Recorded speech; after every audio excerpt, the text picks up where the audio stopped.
கூடுகையிலே அமர்ந்திருக்கிற மீட்கப்பட்ட எல்லா தெய்வ பிள்ளைகளுக்கும் இரட்சகராகிய இயேசு கிறிஸ்துவின் நாமத்தினாலே என்னுடைய அன்பின் வாழ்த்துக்கள். என்னுடைய சாட்சியை சொல்ல சொன்னீங்க. இந்த நாளில் விதமாய் சொல்ல ஒரு வாய்ப்பு கிடைச்சதுக்காக நான் கர்த்தருக்கு நன்றி சொல்லுகிறேன். என்னுடைய பெயர் எட்வின் ராஜ். என்னுடைய சொந்த ஊர் கன்னியாகுமரி மாவட்டம் மார்த்தாண்டம் அருகிலுள்ள ஒரு பகுதியாகும். என்னுடைய சாட்சி சொல்லணும்னா, முன்னமே என்னுடைய தகப்பனாரை பற்றி 2 வார்த்தை சொன்னால் தான் என்னுடைய சாட்சி உங்களுக்கு சொன்னால் புரியும். அப்போ நாங்கள் ஒரு சிஎஸ்ஐ பேக்ரவுண்டில் உள்ள ஒரு ஃபேமிலி. என்னுடைய தாய் தகப்பன் அவர்கள் எனக்கு 4.5 வயசு உண்டான பொழுது குடும்பத்தில் அநேக பிரச்சனைகள், எங்கள் அப்பா அம்மாவுக்கு அல்ல, மற்றுள்ள அண்ணன் தம்பி அவர்களுக்குள்ள பெரிய பிரச்சனைகள் போராட்டங்களினாலே பெரிய கலவரம் மாதிரியே ஆயிடுச்சு. அவ்விதமாக இருக்கிறதுனால அந்த தேசத்தை விட்டு எங்கிட்டாவது போய் செத்து போக வேண்டும் என்று சொல்லி என்னுடைய தாய் தகப்பன் ஒரு முடிவெடுத்தாங்க. அப்போ எனக்கு 4.5 வயசு. அவ்விதமாய் இப்போது ஞாபகம் இருக்குது, ஒரு சின்ன கட்டப்பையில் துணி மட்டும் எடுத்துட்டு கொஞ்சம் பாத்திரம் மட்டும் இருந்துச்சு, கொஞ்சம் பாத்திரம் மட்டும் எடுத்துகிட்டு போகிறோம். எங்கே போகிறோன்னா, இடுக்கி டாமில் விழுந்து சாக வேண்டும், நம்முடைய பிணம் கூட யாரும் என்ன செய்யக்கூடாது, பார்க்கக்கூடாது அப்படின்னு சொல்லி புறப்படுறோம். அப்படி புறப்பட்டு போய் ஒரு நாள் எனக்கு ஞாபகம் இருக்குது, 4.5 வயசு தான். ஆனாலும் ஒரு சாயங்காலம் நேரம் ஆயிடுச்சு, ஒரு 4 மணி அந்த டைம் ஆயிடுச்சு. அது பக்கத்தில் போகிறோம். அங்கே அந்த டாம் வரைக்கும் பஸ்ஸில் எல்லாம் போக முடியாது, அதனால் நடந்து போகணும். அப்படி நடந்து போகிற பாதையில் எங்கள் அப்பா சொல்கிறாரு, மகனே நம்ம சாக போகிறோம், உனக்கு என்ன வேணும் வாங்கி தரேன் அப்படின்னாரு. சின்ன வயசில் இன்றைக்கி மாதிரி எல்லாமா இருக்குது, ஏதாவது தெரிஞ்சால் தானே கேட்க முடியும், ஒன்றுமே தெரியாது இல்லையா. நம்ம பழைய தலைமுறைகள் இன்றைக்கி இருக்க பிள்ளைங்கிட்ட கேட்டாங்கன்னா அப்படியே வரிசை அடுக்கடுக்க சொல்லிடுவாங்க. ஆனால் அன்னைக்குள்ள தலைமுறைகளுக்கு ஒன்றுமே தெரியாது. நான் சொன்னேன், ஒரு அந்த லெமன் ஜூஸ் வாங்கி கொடுங்க அப்படின்னாங்க. அதுதான் அன்றைக்கி தெரிஞ்சது. அப்போது என்னுடைய உள்ளத்திலே ஒரு கேள்வி இருந்தது. 4.5 வயசு தான். நாம் இறந்தால் எங்கே போகும்? 4.5 வயசு தான். ஆனால் என்னுடைய சிந்தையில் என்னென்னா, நம்ம சாக போகிறோம், அதை எதிர்க்க வேண்டிய திராணி கிடையாது. பட்டு இறந்தால் எங்கே போவோம்ங்கிற ஒரு பதிலே இல்லை. ரொம்ப பாரத்தோடு இருந்தது. அந்த நேரத்தில் தான் ஒரு ஐயா இதை பார்த்துட்டு கேட்டார், ஐயா எங்கப்பா போகிறீங்க அப்படின்னு கேட்டோன்னே அவருக்கு தெரிஞ்சு ஏதோ சம்திங் ராங் அப்படின்னு சொல்லி அப்புறம் அவர் அதை தடுத்து நிறுத்தி அந்த இடத்துல அவங்களுக்கு ஒரு சின்ன பால்வாடி இருந்தது. அதில் எங்களை நைட்டு தங்க வச்சு, அதை ஒரு ஆற்று ஓர பகுதி, அந்த தண்ணியெல்லாம் போகிற பகுதி, குளிர்னா தாங்க முடியாது, அவ்வளவு அந்த பால்வாடியில் நடுங்கிக்கிட்டே பெஞ்சு இருந்துச்சு. பெஞ்செல்லாம் போட்டு படுத்து தூங்கி காலையில் எந்திரிச்சு அப்புறம் சற்று கொஞ்ச காலம், சில வருடங்கள் அந்த இடத்துல தங்கி இருந்தோம். ஒரு ஞாபகம் சேர்ந்து ஒரு 2 வருஷத்துக்குள்ளே இருந்துட்டு அங்கேயே இருந்து மறுபடியும் சரி இனி எங்கிட்டாவது போய் பிழப்ப பார்ப்போம் அப்படின்னு சொல்லி இடுக்கி மாவட்டத்தில் உள்ள ராஜகுமாரி என்கிற இடத்துல கடந்து வர தேவன் கிருபை செய்தார். அங்கே போகும்பொழுது என் தாய் தகப்பன் வேலைக்கு போனது அங்கே ராஜகுமாரி பிரதர் அசம்பிளியில் உள்ள ஒரு பிலிவருடைய வீட்டில் வேலைக்கு போனாங்க. அப்போ தான் அவங்க சரியான சுவிசேஷத்தை கேட்டு 1993 ஆண்டவராக இயேசு கிறிஸ்துவை இரட்சகராக ஏற்றுக்கொண்டாங்க. அவ்விதமாக ராஜகுமாரி சபையில் ஐக்கியப்பட்டு கடந்து போன காலகட்டம். அப்போ நான் ராஜகுமாரியில் படிச்சுட்டு இருக்கேன். ராஜகுமாரியில் மலையாளம் தான் படிச்சுட்டு இருக்கேன். அப்போது காலங்கள் போய் 9 வயசு ஆயிடுச்சு எனக்கு. அப்போ 9 வயது. அப்போ ராஜகுமாரி சபையில் ஒரு கன்வென்ஷன் மீட்டிங் நடத்துகிறாங்க. மீட்டிங்கில் என்ன அப்படின்னு கேட்டிங்கன்னா, தேவ ஊழியர் சாண்டபிள்ளை பிலிப் அவர்கள் மெசேஜ் கொடுக்குறாங்க. அப்போ ஒன்றுமே புரியல மீன்ஸ் நம்ம கேட்குற பிரசங்கெல்லாம் மைண்ட் செட்டில் இருக்கிறது இல்லையே. ஆனால் அன்னைக்கு தெரிஞ்ச ஒரே ஒரு காரியம் என்ன அப்படின்னு கேட்டிங்கன்னா, பாவத்தோடு மரிக்கிற மனுஷன் நரகத்தில் போவான், இயேசு கிறிஸ்துவை விசுவாசித்தால் மட்டும்தான், இல்லைன்னா அவருடைய ரத்தத்தினால மட்டும்தான் நரக சிக்ஷையிலிருந்து விடுதலை கிடைக்குமேங்கிற அந்த ஒரு காரியம் மட்டும் எனக்கு என் இருதயத்தில் தொட்டுச்சு. ஏன்னா ஏற்கனவே எனக்குள்ள பெரிய கேள்வி இருந்தது, மனுஷன் மரித்தால் எங்கே போவான், நம்ம இறந்தால் எங்கே போவோம், பதிலே தெரியல, யார்கிட்டையும் போய் கேட்கறதுக்கான ஒரு சூழ்நிலைமையும் கிடையாது. ஆனால் அந்த இரவில் நான் என் ஆண்டவராக இயேசு கிறிஸ்துவை இரட்சகராக ஏற்றுக்கொண்டேன். அதில் இருந்து எனக்கு ஒரு பெரிய பாரம் என்னென்னா, எனக்கு தெரிந்தது, அதாவது மரணத்துக்கு அப்புறம் உள்ள வாழ்க்கையை பற்றி எனக்கு தெரியலை, ஆனால் இன்னைக்கு இயேசு கிறிஸ்து முகாந்திரமாக எனக்கு தெரிந்தது. ஆகையால் இன்னும் அநேகர் இடத்துல இந்த செய்தியை சொல்லணும், ரட்சிப்புக்குள்ள அவங்கள வழி நடத்தணும், சுவிசேஷம் அறிவிக்கப்படணும் அப்படிங்கிற ஒரு பெரிய பாரம் என் உள்ளத்தில் ஆண்டவரை இயேசு கிறிஸ்து கொடுத்தார்.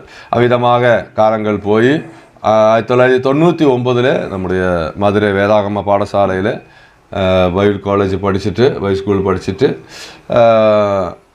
தேவ கிருபையினால என்னுடைய தகப்பனாரும் ஊழியத்துக்காக வேறுபட்டு இருந்தார். என்னுடைய அப்பாவும் ஊழியத்துக்காக வேறுபட்டு அவர் ஊழியம் செய்து கொண்டே இருந்தார். நானும் வேதாகம கல்லூரியெல்லாம் முடிச்சுட்டு என் அப்பாவோடு சேர்ந்து கர்த்தருடைய ஊழியத்தை செய்து வந்தேன்.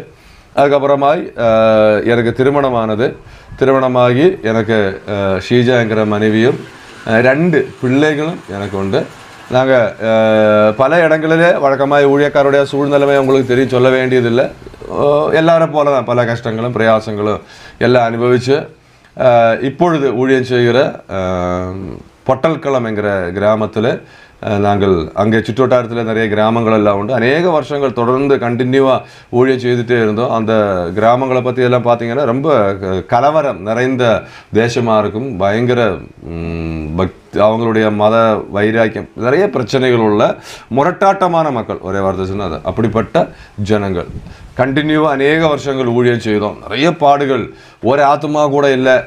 சற்றே ஓய்வெடுக்க ஒரு இடம் கிடையாது. அந்த நாட்கள்ங்கிறது என்னுடைய மகன் பிறந்து அவன் எல்கேஜி போகிறான். மகன் வந்து ஒரு 8 மாதம் 10 மாதம் அவ்வளோதான் இருக்குது. அதை தூக்கி தோளில் போட்டு என் மனைவி என் கூடயே இதே மாதிரி நல்ல வெயில் வருவாங்க. அப்படி ஊழியம் செய்தோம். அநேக ஒரு 2-3 வருஷம் கண்டினியூவாக ஒரு இடத்துல ஊழியம் செய்தோம். ஒரு ஆத்மா கூட இல்லை.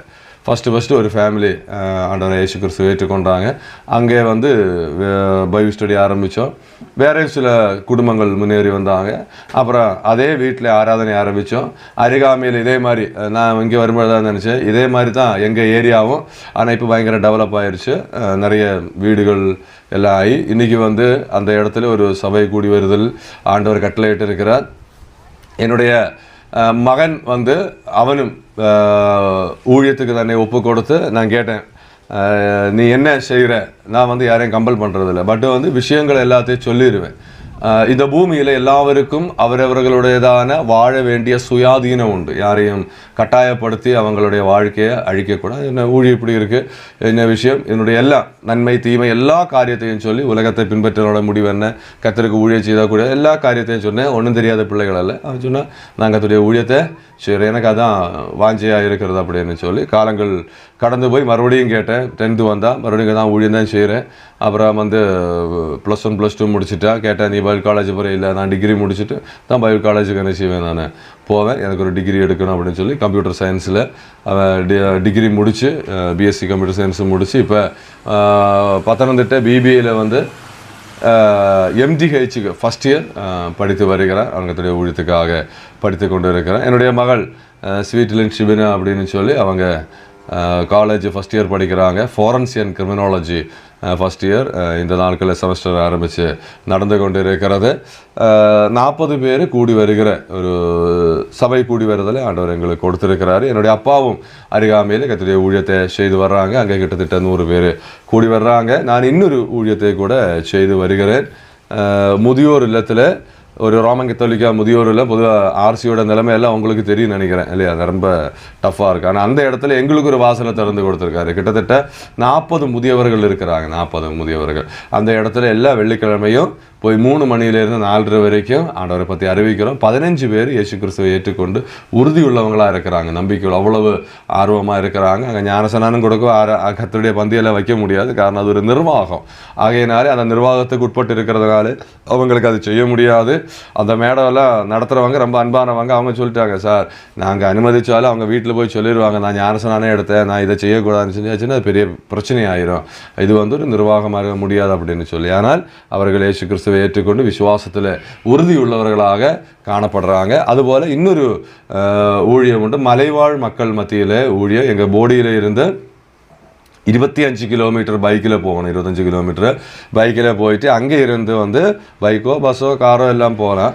அங்கே இருந்து 8 கிலோமீட்டர் வந்து காட்டுக்குள்ளே நடக்கணும், ஃபாரஸ்ட்டுக்குள்ளே நடக்கணும். காட்டு மாடு, காட்டு பன்னி, புலி, அதுபோல் மலம்பாம்பு, ஓநாய் இதெல்லாமே உள்ள இடம். அந்த மத்தியில் இடையில வேறு வீடோ கடையோ ஒன்றுமே இருக்காது. அந்த வண்டியை விட்டு நம்ம வண்டியை நிப்பாட்டுற இடத்துலே ஒன்றும் இருக்காது. அதில் இருந்து அந்த ஊருக்கு போகிற வரைக்கும் இடையில ஒரு மனுஷனை பார்க்க முடியும். இந்த 8 கிலோமீட்டர் ஒரு மனுஷனை பார்க்க முடியாது. ஃபுல்லாக ஏத்தந்தா ஒரு மிருகம் நம்மளை கொண்டு போட்டாலோ இல்லை எதாவது செய்தாலோ ஃபோன் டவர் கூட கிடைக்காது. ஃபோன் டவர் கூட அந்த இடத்துல கிடைக்காது. மேலே மக்கள் வாழக்கூடிய இடத்துல மட்டும்தான், அதுவும் 1-2 இடத்துல மட்டும்தான் அந்த டவரே கிடைக்கும். அந்த இடத்துலையும் ஒரு 10 பேர் இயேசு கிறிஸ்துவை ஏற்றுக்கொண்டு அங்கே எல்லா சனிக்கிழமை, ஏன்னா ஞாயிற்றுக்கிழமை போயிட்டு வர முடியாது, எனக்கு வேற சபை குடிவருதல் இருக்கிறதுனால சனிக்கிழமை காலையில் போய் 10 மணியிலிருந்து 12:30 வரைக்கும் ஆராதனை. அது முடித்து என்ன செய்ய முடியும், மறுபடியும் கீழே இறங்கி, அதாவது அந்த நாளில் 8 16 கிலோமீட்டர் நடக்கணும். 8 இது கதையெல்லாம் கிடையாது. அப்ரஹாம் பிரதர் பின்னாடி இருக்கார், ஒரு வந்திருக்காரு, அவங்ககிட்ட கேட்டால் சொல்லுவாங்க. 8 16 கிலோமீட்டரு ஒரே நாளில் நடந்து போய் வரணும். ஆண்டவர் பலத்தை கொடுத்துருக்கிறாரு, ஒரு நல்ல சபை கூடி வருதலை அங்கே கொடுத்துருக்கிறார். அப்போ இந்த ஊழியங்களுக்காக நீங்கள் ஜெபம் பண்ணுங்க, எங்களுடைய மாவட்டத்திற்காக ஜெபம் பண்ணுங்க, எங்களுடைய குடும்பத்தையும் சபையாரையும் நீங்கள் நினைத்து ஜெபித்துக் கொள்ளும்படி கர்த்தருடைய நாமத்தினாலே கேட்டுக்கொள்ளுகிறேன். தந்த நல்ல வாய்ப்புக்காக நன்றி. தொடர்ந்து கர்த்தர் தாமே உங்களை ஆசீர்வதிப்பாராக.